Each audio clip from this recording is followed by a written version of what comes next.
नमस्कार और आपका स्वागत है द ग्लोबल आई में। आज की इस खास रिपोर्ट में हम बात करेंगे 3 बड़ी खबरों की। पहली, यूक्रेन के राष्ट्रपति जेलेंस्की ने भारत पर अमेरिकी टैरिफ का खुला समर्थन किया। दूसरी, भारत और यूएई की नई फार्मा डील जिसने डॉलर को सीधी चुनौती दी है। और तीसरी, चीन की जेट निर्माता कंपनी अविक चेंगडू के शेयर जो लगातार 4 सत्रों में 25% गिर गए हैं।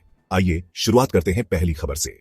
कुछ दिनों पहले अमेरिका ने एक चौंकाने वाला कदम उठाकर भारत से आने वाले कुछ चुनिंदा सामानों पर 50% का भारी टैरिफ लगाने का फैसला किया था। इसने दोनों देशों के व्यापारिक संबंधों में हलचल मचा दी है।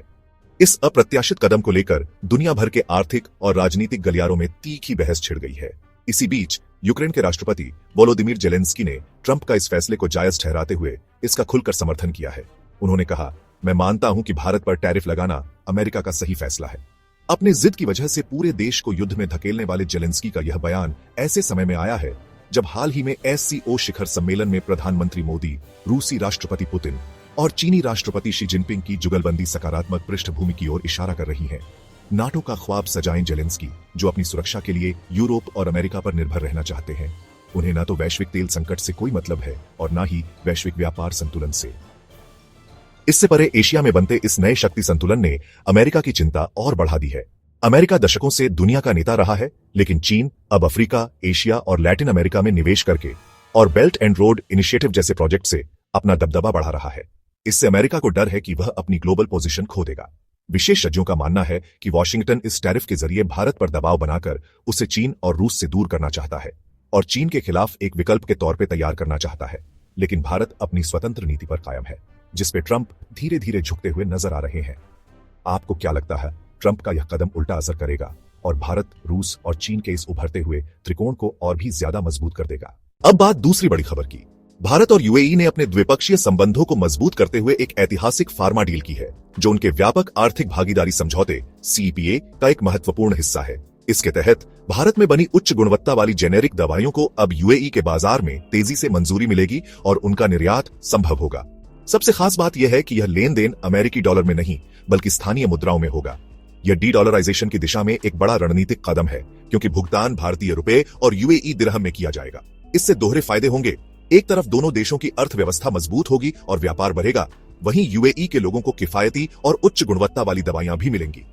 Bharat pharmacy of the world कहलाता है और यूएई अफ्रीका व खाड़ी देशों का एक प्रमुख गेटवे है। इस डील से भारतीय दवाइयां इन बड़े और महत्वपूर्ण बाजारों तक भी आसानी से अपनी पहुंच बना सकेंगी।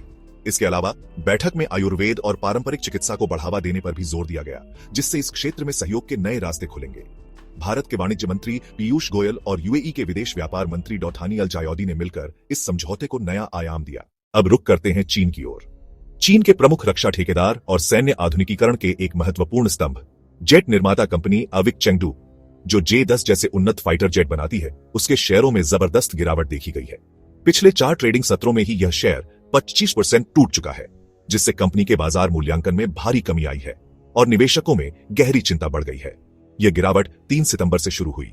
विडंबना यह है कि उसी दिन चीन ने अपना 1 दशक में होने वाला भव्य मिलिट्री परेड किया था। 3 सितंबर को ही 14% की भारी गिरावट आई और शेयर मनोवैज्ञानिक रूप से महत्वपूर्ण 100 युआन के स्तर के नीचे फिसल गया। आज 2% की और गिरावट से शेयर 81.25 युआन पर बंद हुआ। इस महीने अब तक 20% की गिरावट, जबकि अगस्त में हुए सारे फायदे मिट गए।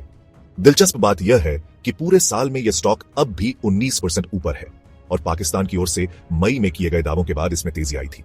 पाकिस्तान ने दावा किया था कि उसने इस जेट का इस्तेमाल भारत के खिलाफ किया, जिससे जेट की युद्ध क्षमता को लेकर बाजार में उत्साह बना। हालांकि भारतीय सेना ने इस दावे को पूरी तरह से खारिज कर दिया था। मार्केट एक्सपर्ट्स का कहना है कि शेयर ने 100 युआन के रेजिस्टेंस को तोड़ने की कोशिश की, लेकिन असफल रहा। इससे लॉन्ग लिक्विडेशन शुरू हुआ, यानी लंबी अवधि के निवेशक अब बिकवाली कर रहे हैं और अब यह स्टॉक 70 युआन तक गिर सकता है, जो यह दर्शाता है कि यह कोई अचानक हुई पैनिक सेलिंग नहीं बल्कि एक सोची समझी और रणनीतिक बिकवाली है। इससे साफ है कि आने वाले समय में इस शेयर पर बिकवाली का दबाव बना रह सकता है। आज द ग्लोबल आई में आपने सुना, जेलेंस्की ने भारत पर अमेरिकी टैरिफ का समर्थन किया, भारत यूएई डील ने डॉलर को चुनौती दी और अविक चेंगडू के शेयर 25% तक लुढ़क गए। इन घटनाओं पर आपका क्या कहना है, कमेंट करके जरूर बताएं।